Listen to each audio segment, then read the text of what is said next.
Les fonctionnaires sont appelés à la grève et à défiler dans toute la France. C'est la 4e journée de mobilisation nationale depuis le début du quinquennat d'Emmanuel Macron.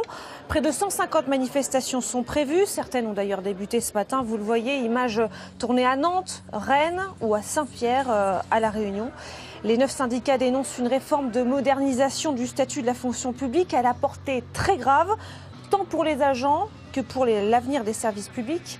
Alors on va se rendre place d'Enfer Rochereau à Paris, d'où va partir le cortège parisien dans quelques minutes. Sophie Gauthier, vous y êtes.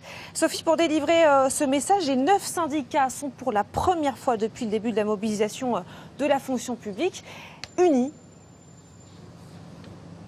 Oui, tout à fait, c'est inédit. Les fonctionnaires, ils s'étaient déjà mobilisés depuis le début du mandat d'Emmanuel Macron. Mais là, c'est la première fois que tous les syndicats de la fonction publique appellent à faire grève pour dénoncer ce projet de loi qui vise à moderniser leur statut. Ils dénoncent une privatisation de la fonction publique. Et ce qui pose notamment problème, c'est la possibilité de pouvoir avoir davantage recours à des contractuels. Autre point de fiction, cet objectif affiché du gouvernement de supprimer jusqu'à 120 000 postes de fonctionnaires d'ici à 2022. Voilà, le cortège de la manifestation, il va partir d'ici à 14 h, direction les Invalides, et les syndicats préviennent déjà pour eux aujourd'hui, ce n'est qu'une étape d'une mobilisation qu'ils comptent bien faire durer.